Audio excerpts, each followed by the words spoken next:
Boa noite.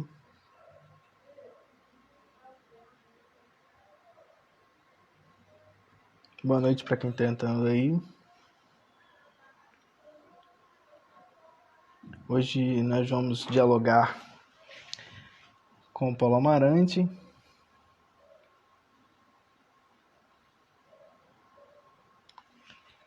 Daqui a pouco ele deve estar entrando aí para conversar com a gente. Pessoal, estou pedindo para que vocês me sinalizem aí nos comentários se o áudio está legal.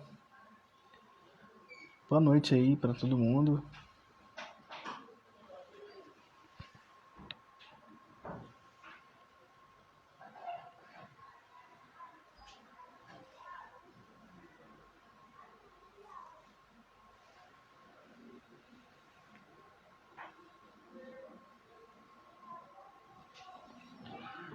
Paulo tá me mandando mensagem dizendo que tá com dificuldade de entrar. Vou dar uma ajuda ele aqui.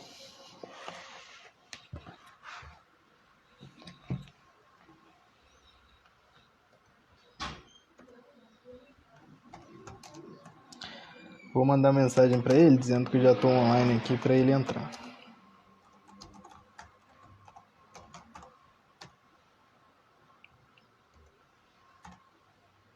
Ah, ele já entrou aqui, vou chamar ele.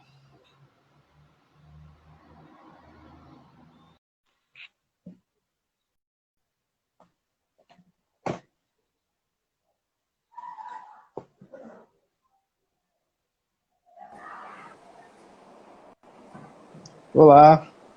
Olá, tudo bom, Lucas? Eu tinha entrado, Tudo estava ótimo. esperando, eu não sabia o que mais fazer, né?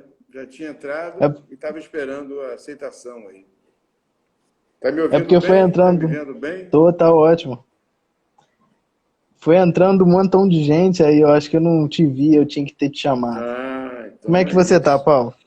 Tudo bem, estamos aí, né, sobrevivendo nesse período difícil, de pandemia, de situação política complicada, de confinamento, né? Estamos levando aí. E você, tá tudo bem? Tá tudo bem por aqui. Aqui a gente tem tomado bastante cuidado também. Minha mãe é do grupo de risco, né? Então a gente também toma todos os cuidados. É um período muito difícil, né? Mas a gente tem buscado ressignificar e encontrado outros espaços, né, de luta e militância. Aqui também é um, hoje acredito nisso. Mas primeiro, Paulo, queria te agradecer por ter aceitado o convite. É sempre um prazer conversar com você. Dizer que assim é muito importante estar conversando com você aqui hoje. Fiquei muito emocionado. Por diversas vezes eu tive a oportunidade de falar para você o quanto você foi importante na minha formação, não só na minha, mas como a de muitos amigos meus, né? Quando eu falo aqui, eu, Lucas, né? Eu não tô falando sozinho, eu tô falando por um coletivo, né? Que é o Desmedicalização da Vida. Estou aqui representando o Desmedicalização da Vida, que é vinculado ao Grupo ED também, né? Que é o grupo de pesquisas e estudos em Geografia da Infância, vinculado à Universidade Federal Fluminense e à Universidade Federal de Juiz de Fora. E porque, assim, o nosso grupo começa, como você sabe, muito relacionado à publicação do Anatomia de uma Epidemia, mas também muito influenciado pelos seus movimentos, né? Também a sua história, assim, de certa forma, nos influenciou muito, tanto que eu e Clara escrevemos um livro em sua homenagem, né? Paulinha pelo Antipulo, que está aí circulando. Então, é só isso, é só mais uma vez agradecer por você, pela sua vida, pela sua trajetória, é dizer que você é muito importante para a gente e é uma honra estar conversando contigo aqui hoje, tá? Muito obrigado, Lucas. Eu também, eu que agradeço, fico muito feliz, né, de estar podendo participar desse bate-papo. Sei também que muitas pessoas poderiam falar desse tema, da desmedicalização, medicalização da infância, né? Muita gente aí que nós e vocês mesmos, né, a Cláudia Santana, que liderou a organização desse grupo, você mesmo que acumulou muito, a Clara, que é a coautora do livro, a Maria Helena, lá a Helena, do grupo sobre estudo sobre a medicalização da vida escolar, a Cida Moisés, a Cecília, a Bianca Angelucci. Olha, tem muita gente aí trabalhando sobre esse tema no Brasil, que é muito importante, eu sei que é. E sei, então, também que a minha escolha se dá um pouco pelo papel que eu tive nesse momento. Eu, como tanto ativista da área da saúde mental, da luta antimanicomial, da despatologização, desmedicalização, e todo um amplo processo que eu entendo a reforma psiquiátrica não apenas como, você sabe, uma reforma do modelo assistencial, mas toda uma transformação no campo do saber psiquiátrico, do paradigma psiquiátrico. As primeiras vezes que eu escrevi, uns dias atrás, achei um artigo meu de 82, talvez você não fosse nascido, não sei, falando da patologização, medicalização, etc., numa revista do Ministério da Saúde. O Ministério vivia um tempo fértil, né, de transformações. Foi quando começamos o movimento da reforma no âmbito dos serviços, e durante muito tempo, então, eu me dediquei a essa... Tem um microfone aberto aí, eu não sei, há algum tempo... É o meu, é porque aqui não tem como fechar. É meu primo passando por aqui. Criança, né? Isso aí. E então eu me dediquei muito tempo a esses temas, no curso de especialização, na formação.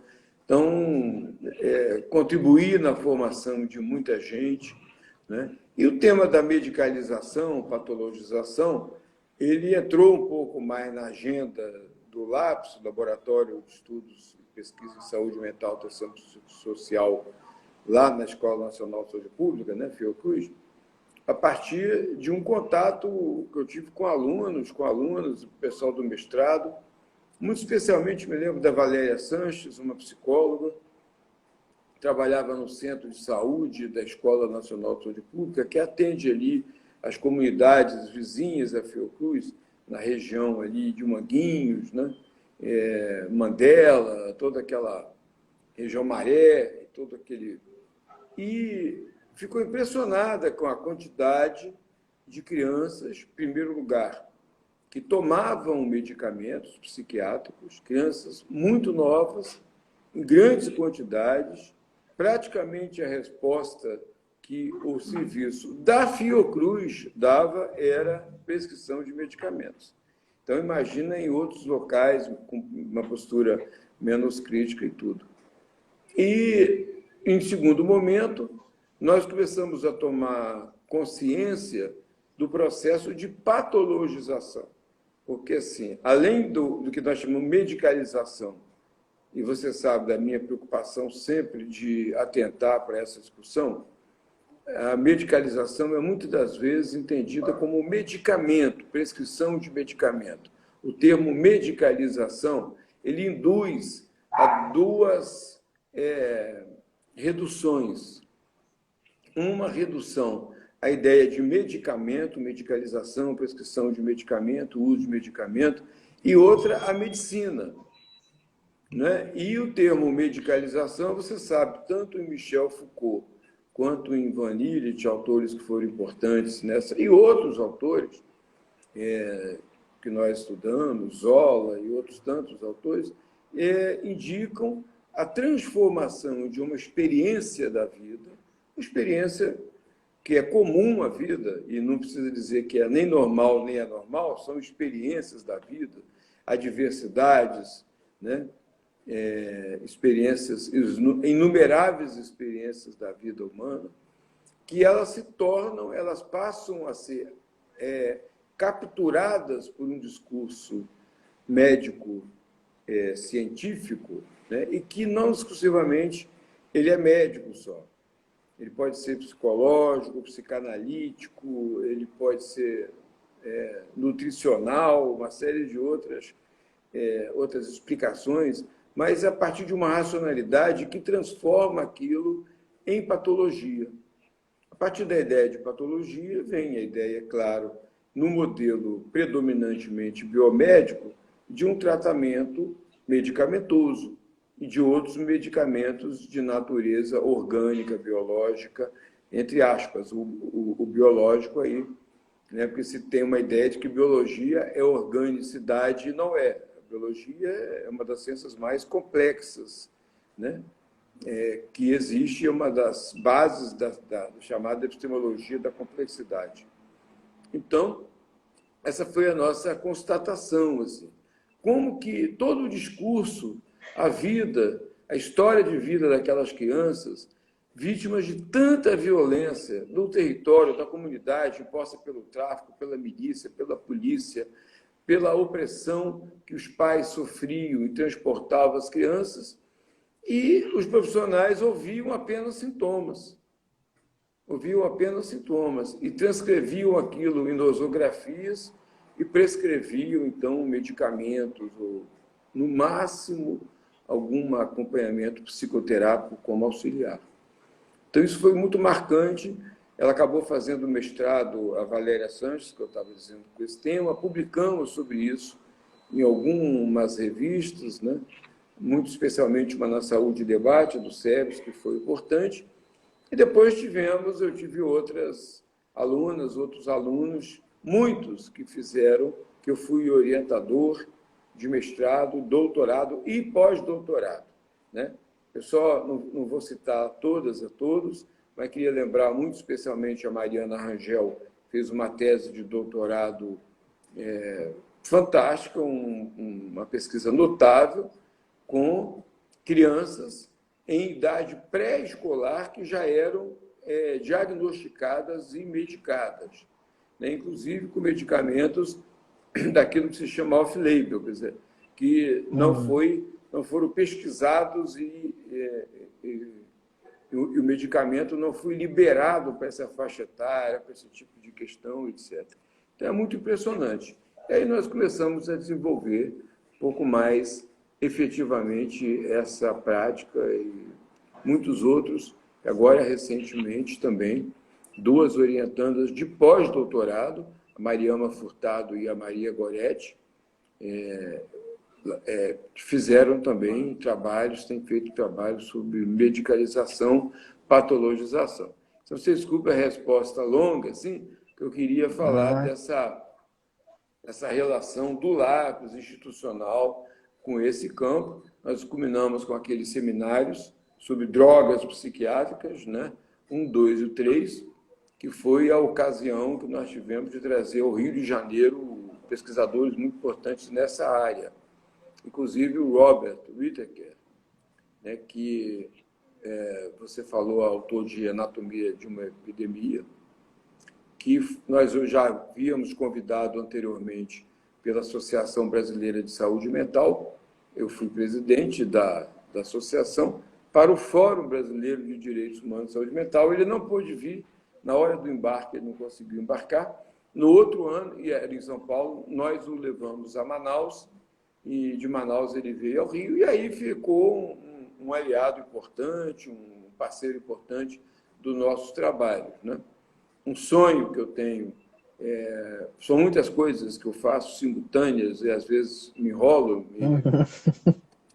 me confundo com as coisas, mas vou fazendo, vai saindo. É publicar o último livro que eu tive acesso, que ele apresentou dele, muito importante, chamado Psiquiatria sobre Corrupção, sobre Influência, né? Corrupção Institucional, que demonstra muito claramente como hoje não se trata mais só de um processo de medicalização pela voracidade epistemológica da psiquiatria, né?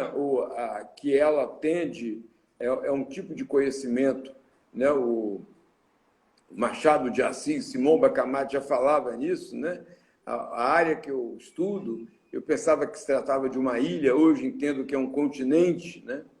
E hoje o saber psiquiátrico entende que é o universo, né? Com o DSM-5, né? Eles querem patologizar tudo, nomear tudo, classificar tudo. e que não se trata só de um equívoco epistemológico, de um modelo, mas se trata de uma estratégia de mercado.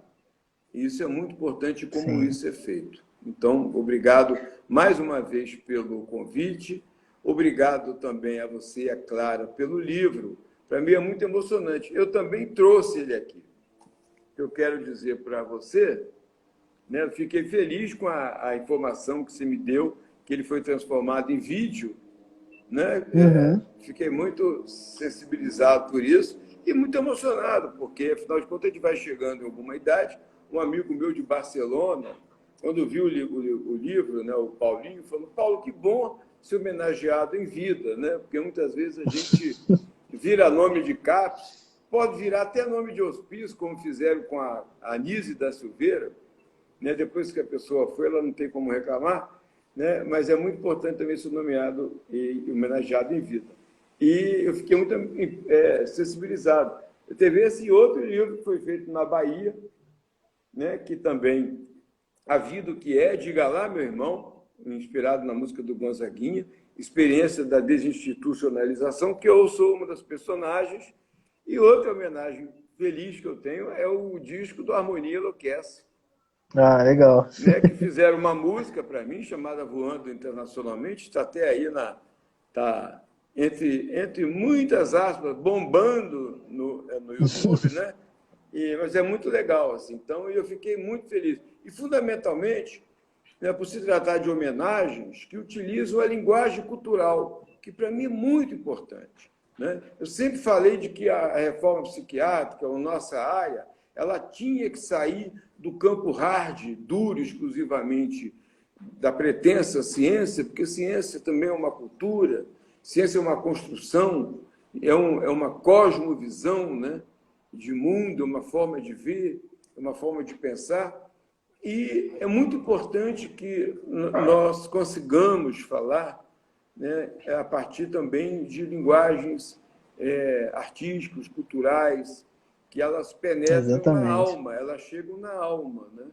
A outra fica muito na razão, você fica vendo a lógica, etc, etc, né? Me lembrei de Kasparov, o filme, e a arte chega na alma. Então, mais uma vez, desculpa aí a longa entrada minha aqui, meu longo boa noite para você e agradecimento.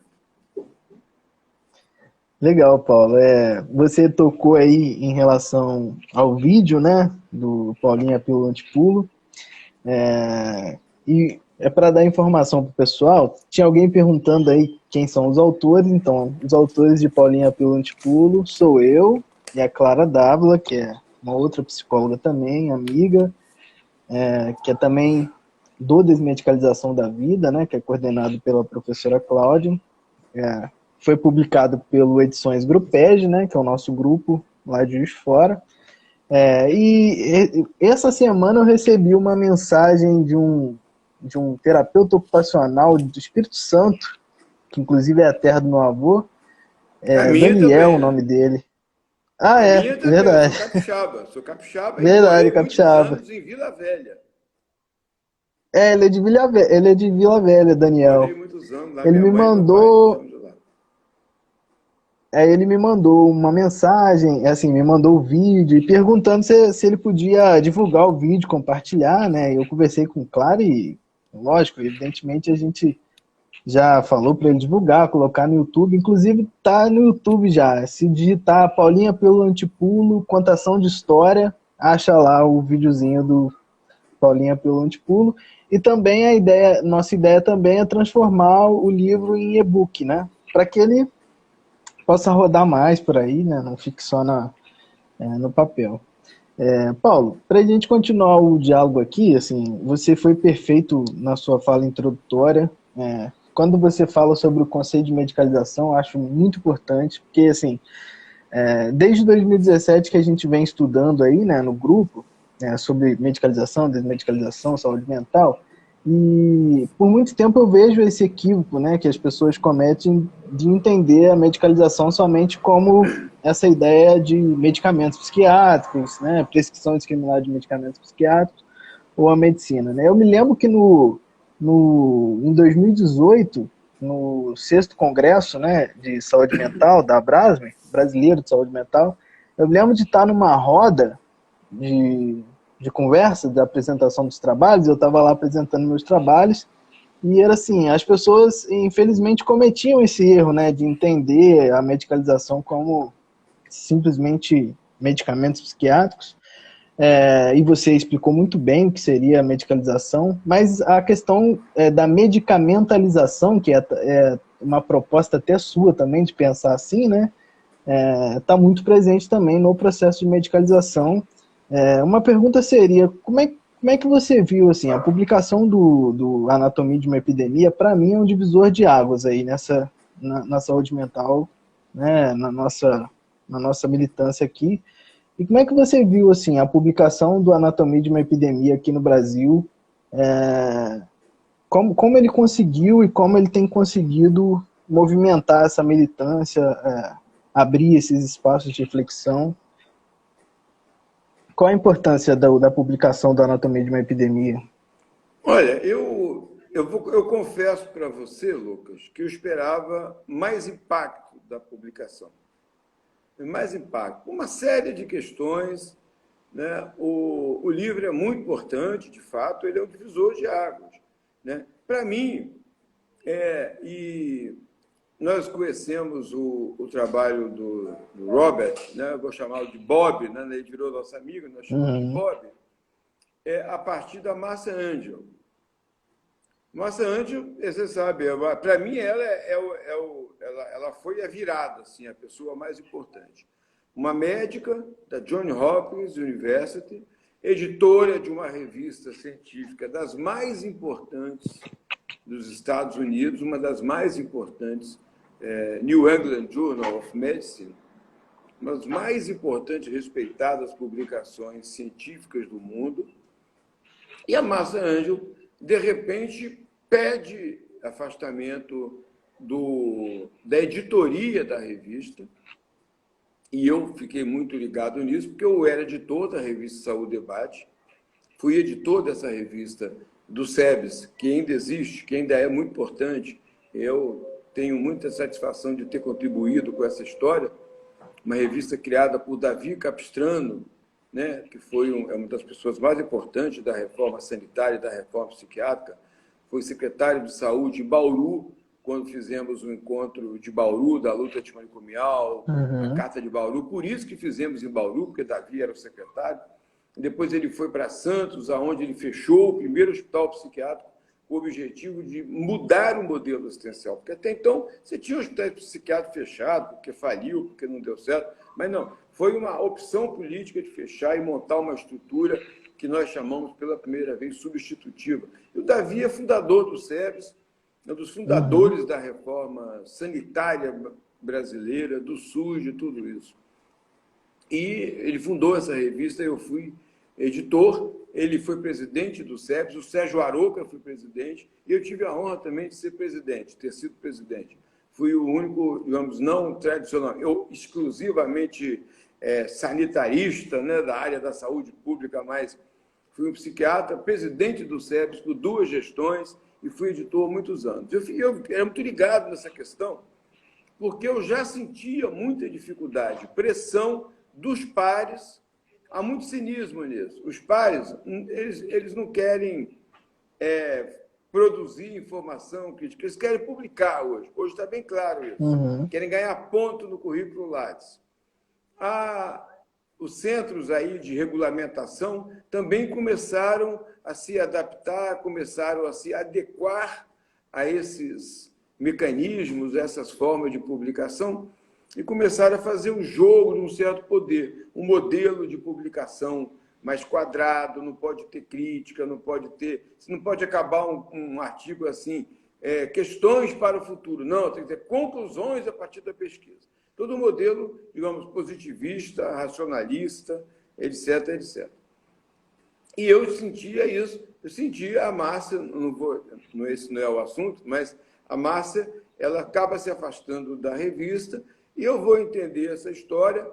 Ela começou a sentir que existiam artigos sobre medicamentos que não eram escritos pelos autores, mas eram assinados Então, ela começa a Uhum. perceber, por uma análise de estilo linguístico, análise de repertório linguístico, etc., que tinham artigos de autores diferentes que tinham uma redação comum, um estilo linguístico que era do redator, então não era deles. Acaba que, nessa concepção aí, ela acaba sendo convidada a assinar, mediante um bom pagamento, um artigo aí que ela descobre e denuncia isso, e escreveu um livro chamado A Verdade sobre a Indústria Farmacêutica, o que sabemos sobre ela, como somos enganados, o que podemos fazer a respeito.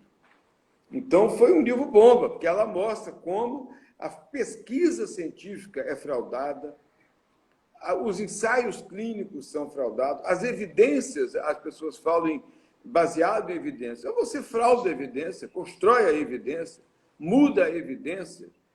Quem controla o acesso à evidência? É o pesquisador.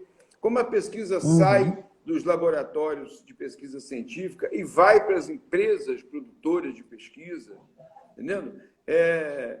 Então, ela começa a demonstrar esse mecanismo. E a partir daí que a gente conhece. Então, o livro dela teve um grande impacto aqui no Brasil, mas, curiosamente, depois desapareceu.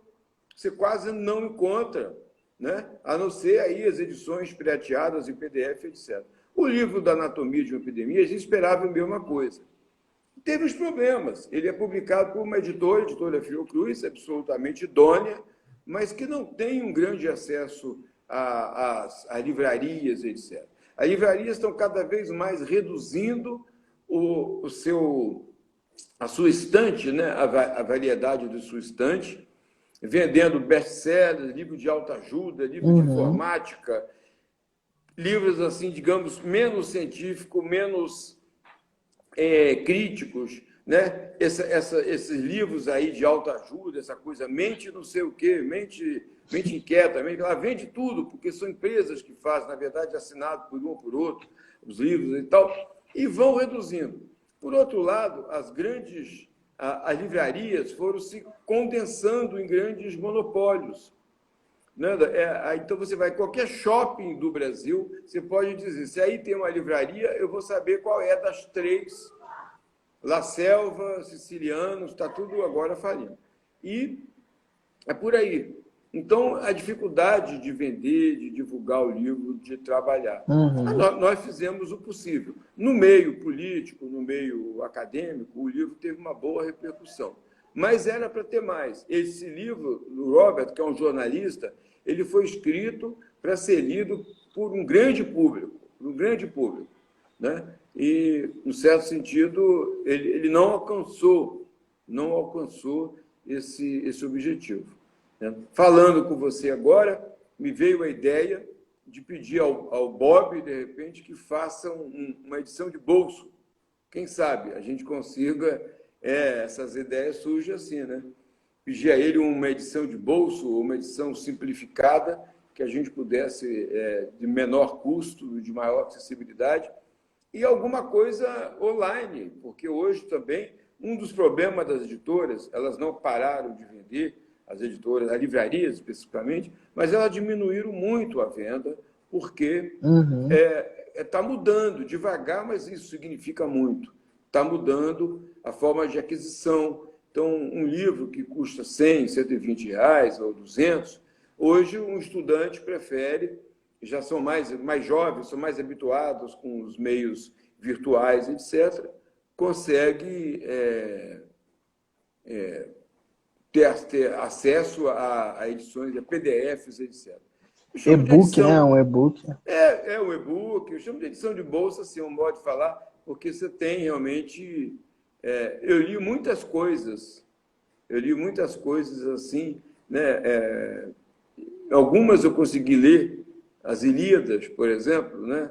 Ulisses, você tem edições, tem especialistas disso. Se for o próprio autor, ele pode fazer, assim como o autor de tese, que consegue fazer 1, 2 artigos e transpor, né, a visão, conseguir transferir a essência do que ele está falando para um artigo, à medida que publicar um livro é difícil, seria uma boa ideia. Então, eu agradeço a você pelo assunto que acabou dando a ideia. Vou sair daqui e vou escrever para o Bob quem sabe a gente consiga fazer algo assim mais...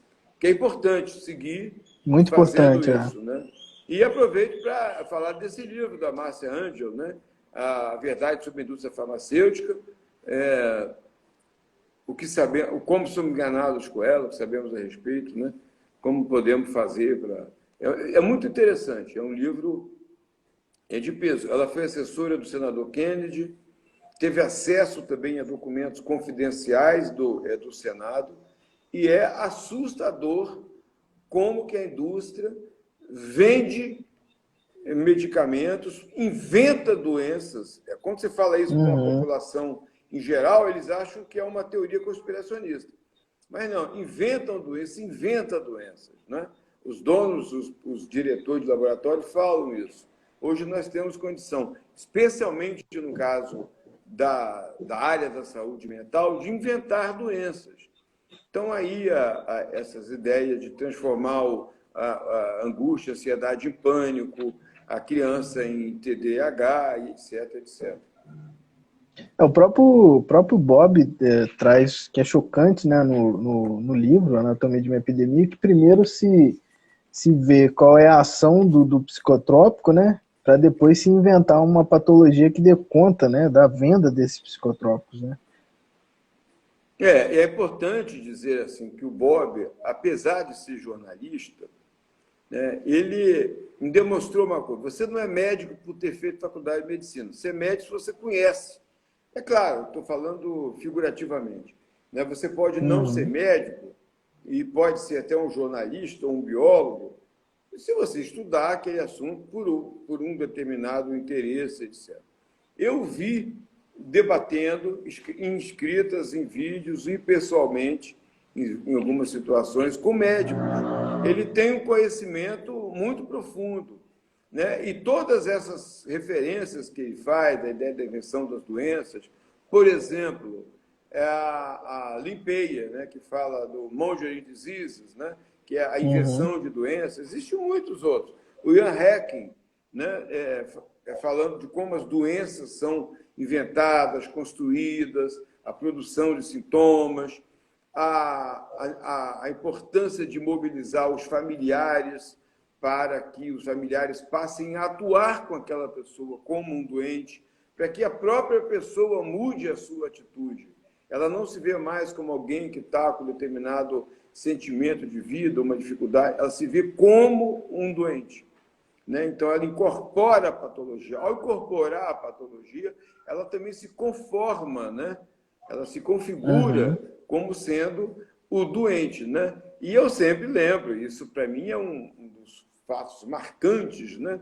Porque eu tive muitas preocupações na época que surgiu o conceito de clínica ampliada. Eu tinha lido muito, estudei Michel Foucault com o meu orientador, um dos meus orientadores de mestrado. Eu tive 2 orientadores de mestrado. Na época era um luxo, podia. Roberto Machado e Madel Terezinha Luz, Madel Luz. E eu lia Michel Foucault com Roberto Machado. Tivemos grupo de estudos, etc.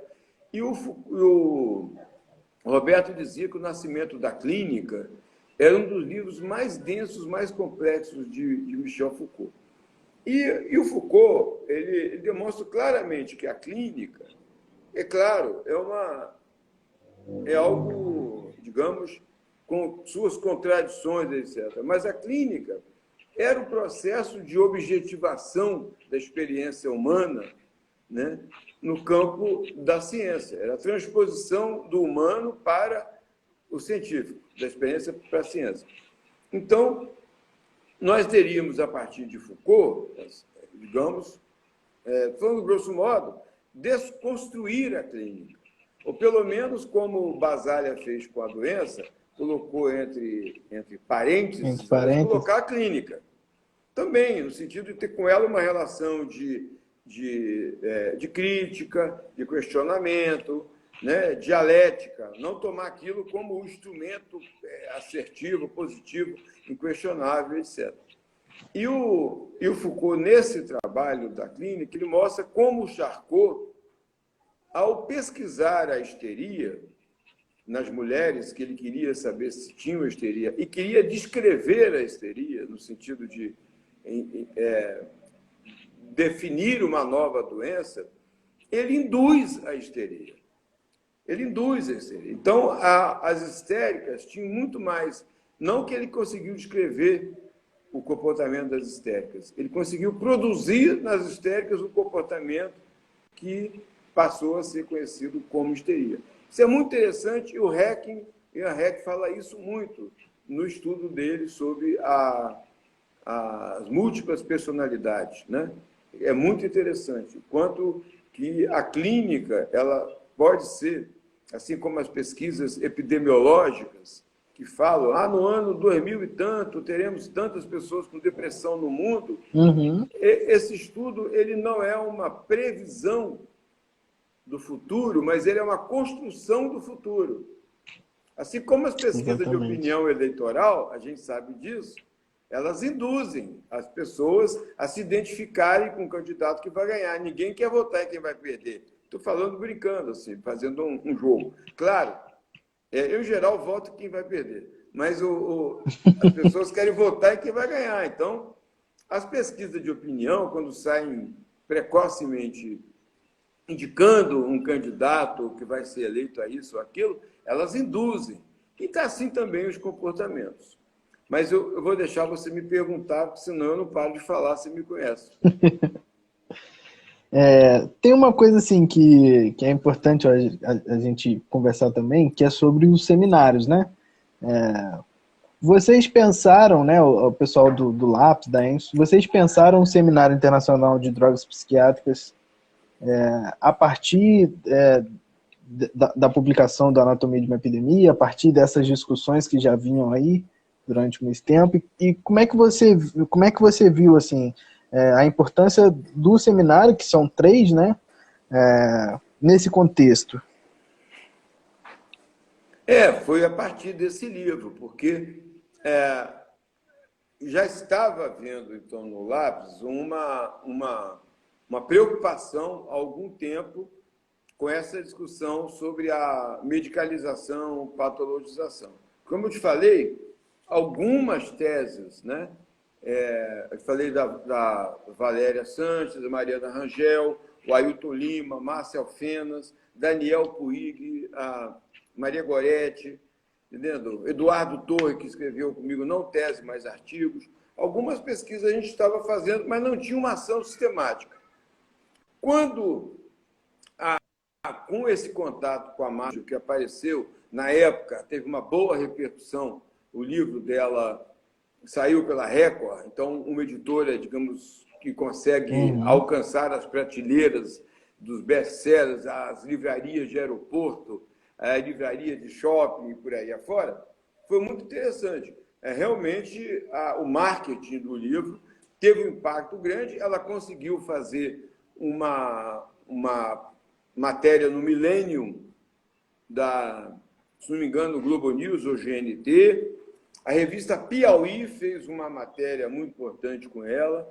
Na Rádios, nós acabamos pautando também lá, e eu sempre que vejo, eu levo para a edição da Rádios, e muitas das coisas, eles também são muito antenados, a revista Rádios tem uma equipe de jornalismo muito boa, fizeram uma matéria com a Márcia Alfenas, com a Márcia Angel. A Márcia Alfenas foi uma das alunas médicas que estudou sobre medicalização. E a Márcia fala, então, pela primeira vez, para a gente, assim, muito claramente, nesse momento, no livro, nesses artigos, a revista Piauí foi um artigo muito importante, teve um impacto muito grande.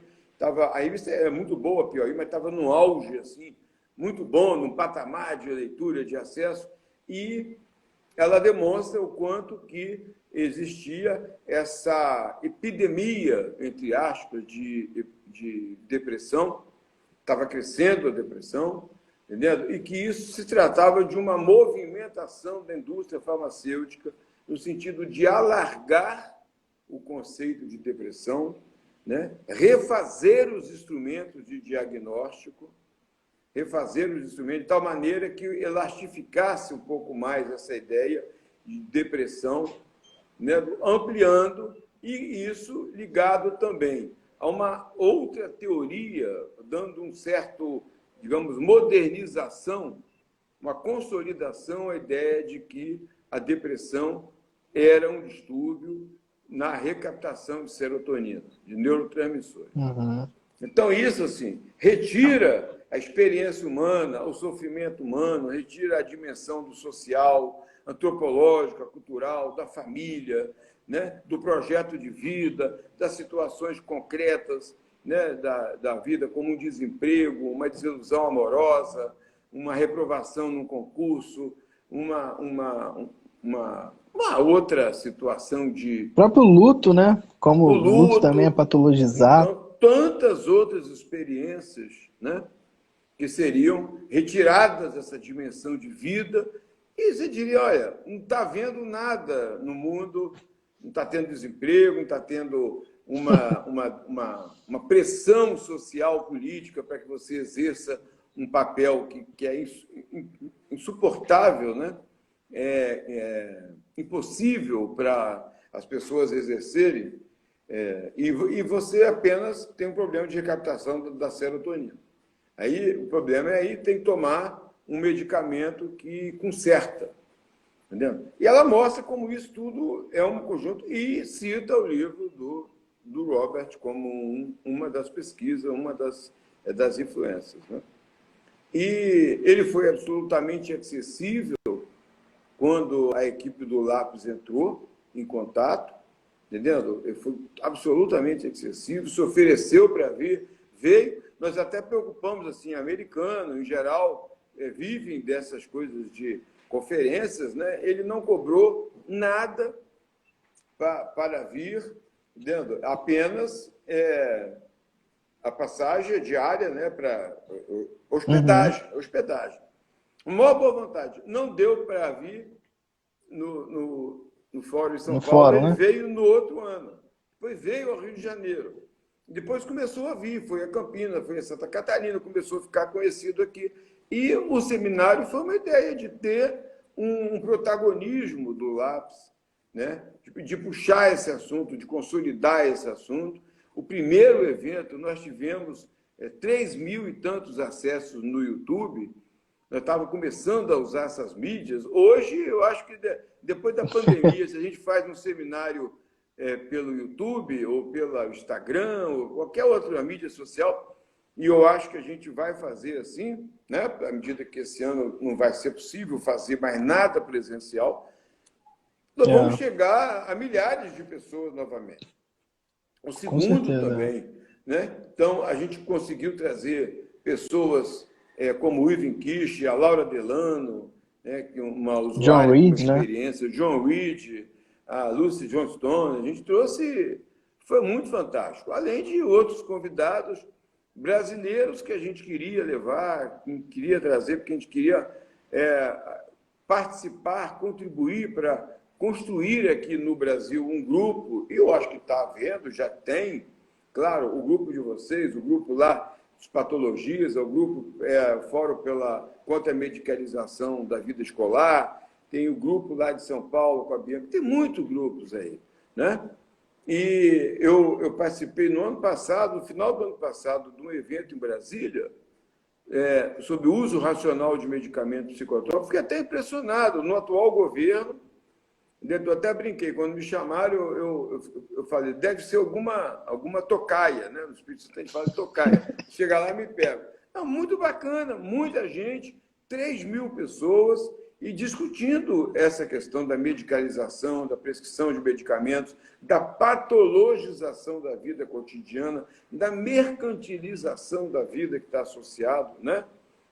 Porque você patologiza e mercantiliza a vida, o tratamento, né, o consumo de medicamento, de tratamentos profissionais, etc. Essa é uma questão importante, né?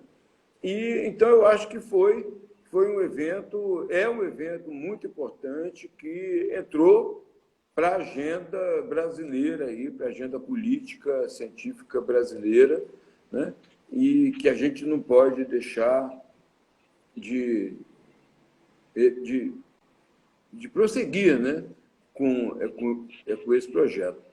Eu fiz só uma relação, Lucas, eu queria só pedir mais um segundo. Lá em Brasília, eu senti muito eu lembrei agora, porque eu estou vendo nesse movimento na pandemia, também é muito interessante. A gente fala em medicalização, critica a patologização, mas o movimento mais importante que eu estou detectando na pandemia é de patologização da vida. Né? Há muitos grupos, muitas iniciativas, muitos cursos dizendo que a pandemia está aumentando as doenças, que aumenta, evidentemente, o sofrimento, as angústias, né? Lembrando um dia desse da Peste, de Alberto Camus, ou do Amor em Tempos de Cólera, de Gabriel Garcia Marques, ou do Arthur, Tonan Artaud, no Teatro Seu Duplo, que ele fala da peste, ele fala, o teatro é como a peste, né? Ele mexe com o que há de pior na vida, porque mexe com a vida, bota em risco a vida. O verdadeiro teatro, ele não é diversão, assim, para o Arthur, o teatro dramático, o teatro do sofrimento, né? E ele provoca o sujeito no que há de mais instintivo, do mais profundo, né? No sentido de profundo. E, por outro lado, ele também ele é o que há de melhor. Então, a peste também é assim, ela mexe com nossos princípios. Está todo mundo repensando a vida, o nosso cotidiano, a nossa relação com os outros, a nossa relação com a natureza, a nossa relação com tudo, né? Então, são momentos assim que a gente tem que repensar, refletir. Isso implica em muito sofrimento e muitas revisões na vida, o que não é sinônimo de patologia. Uhum. Mas você vê muitos movimentos nesse sentido de profissionais se oferecendo online para fazer. Não é que não posso fazer online, a gente está aprendendo a fazer, de debates a consultas. Eu estou falando de aproveitar, assim como tem economistas sagazes, ávidos, né, ávaros, estão aproveitando a crise para ver como ganhar mais e tal, né? Mas eu queria chamar a atenção a esse respeito de como que, nesse momento, nós, comprometidos com a vida, com a defesa da vida, né, com a integridade, com o direito, com a liberdade, nós temos que estar atentos para não cair em discursos patologizantes nesse momento de crise. Acho que e acho que também nós precisamos criar frentes também de resistência a isso tudo, né? Frentes de militância, para que a gente possa continuar, né, com os nossos debates, com isso tudo que a gente tem feito. Eu acho que você tocou no assunto do seminário, né, talvez dele ser online aí, né? Eu acho super importante, né? Talvez movimentar o seminário de forma online. É possível hoje pensar assim, né? Não, claro. E creio que vai ser um sucesso, porque a gente a pandemia assim, deixou a gente num lugar também de ressignificar esses espaços também, de como a gente vai usá-los, né? E eu acho super importante a presença do seminário nesse ano, nesse espaço também, né? Evidente. Inclusive, eu quero aproveitar, né, porque eu sou presidente de honra da Abrasme, né, Ação Brasileira de Saúde Mental, que eu fui um dos fundadores, né, e fui o mentor da ideia dessa entidade. Nós iríamos ter um grande congresso em Recife, estávamos com tudo programado, queríamos, inclusive, uma das ideias era trazer o Bob de novo, né, a Lisa, que é coautora coelho do livro, né? Mas, bem, a pandemia suspendeu. Mas nós vamos manter em 2 dias, estamos definindo entre hoje e amanhã, nós estamos definindo 2 dias para fazer um evento online, pelo menos. Né? Estamos aí adquirindo conhecimento e recursos para a gente fazer, pelo menos por 2 dias, um evento. Nós vamos aprender a fazer, vamos ter que fazer. E eu acho que, de fato, muitas das coisas que nós fazíamos presencialmente, nós vamos fazer remotamente, né? Inclusive, muitas das reuniões, eu ia muito à reunião em Brasília, saía de casa às 6 horas da manhã, para pegar o avião das 7, 7h30, para chegar em Brasília, às vezes, 9, 9 e pouco, chegava antes do que os moradores de Brasília. Reunião até 7 da noite, 6 da noite, chegava 9 horas no aeroporto, voltava para casa 11 horas da noite. Um sofrimento. Fazer uma reunião com 3, 4 pessoas, né, que a gente poderia aprender. Evidentemente que gastava-se muito tempo e muito cansaço, dinheiro e combustível, né? E agora também é muito cansativo. Eu tenho lido algumas coisas aí, inclusive uma matéria muito interessante saiu no El País, um jornal que eu leio muito, espanhol, sobre o desgaste físico e emocional, não patológico necessariamente, né? Então, do trabalho remoto, porque o acesso à tela, né? À pantalla, como eles falam, as radiações, a mudança corporal de todo o contexto, né? E outras coisas, é muito cansativo também, exaure. Então, ontem, por exemplo, eu tive várias atividades, reuniões, supervisão, e à noite um curso de filosofia com um professor de Petrópolis. Aí, hoje eu acordei de ressaca de computador. Juro que eu não bebi uma gota de nada, não tomei nenhum remédio, eu acordei ressaqueado. Mas fala, Lucas, faz as suas perguntas aí que você quer que eu responda, se eu souber. Paulo, o, o Instagram ele tem um tempo, né, de live. Ah, Eu é? acho Nós que já estamos? eu acho que às 8 horas ele encerra. Que horas Eu não são? sei se dá tempo. São 7h53 aqui para mim. Então, deixa eu falar Eu não uma coisa. sei. Fala. Não, pode. Porque Não, aí porque eu não sei como é que você tá de tempo, porque se a não, eu gente não queria conseguir pelo terminar, a gente menos. retoma, né? Pra... Eu queria Pode pelo falar. menos. Eu vou continuar com a reunião com a Brasme. As pessoas Uhum. que ligaram para ouvir sobre criança, medicalização da infância, né? Eu queria pelo menos falar algumas palavras. Falar realmente da importância desse tema. Né? Está havendo um processo absolutamente cruel de patologização da infância. Nós sabemos, né? Nós sabemos de como os métodos diagnósticos são morais, estão hoje influenciados pelo interesse de mercado.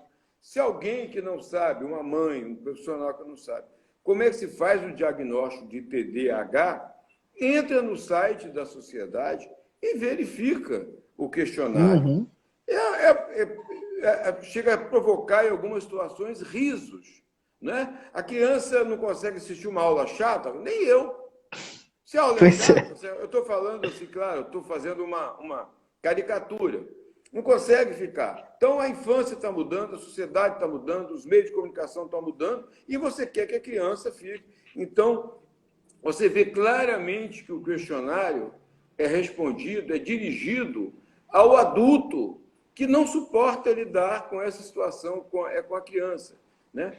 Transtornos de humor. Então, existe uma patologização da infância muito grande. Se está perdendo. Então, eu queria parabenizar pelo Paulinho. Eu acho que é uma chamada importante, né? Para que a gente tome cuidado, que a gente entenda o que está acontecendo. Né? A criança que pula, a criança que ri, a criança que está distraída.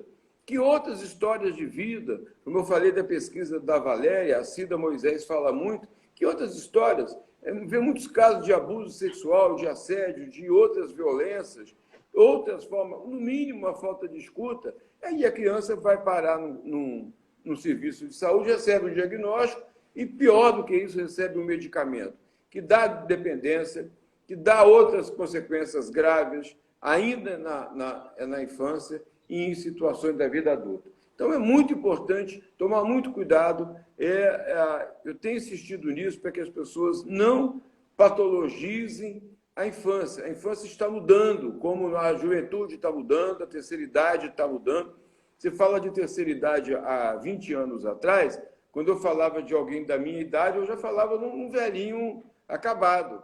Né? E hoje você fala, a pessoa tem 70 anos, morreu jovem, né? Então, a Covid aí, matando pessoas acima de 60 anos, jovens. Na sociedade hoje, que as pessoas, quantas pessoas estão chegando a 90, 80, tantos, 100 anos de idade, então a vida vai mudando, nós vamos mudando. O comportamento das crianças está mudando, da adolescência está mudando. E, mais do que isso, é importante deixar um aviso. A psiquiatria, hoje, tem fortes interesses na produção de conhecimento. A indústria farmacêutica tem fortes interesses e interferências na produção de conhecimento sobre patologia e sobre medicamento, né? Então, isso é muito importante. Há uma vasta bibliografia.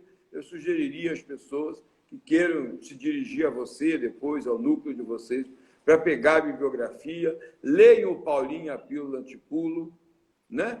Leiam o Paulinho e a Pílula Antipulo, vejam, discutam, levam para a turma, levam para os colegas, para as mães, né? Aproveitem para fazer essa discussão e aproveitem para pegar mais informações. O artigo meu com a Mariana Rangel, que a gente publicou, ou artigos, né? Com a Valéria Sanches, outras tantas questões, outros tantos artigos, toda a produção aí de vocês, da Maria Helena,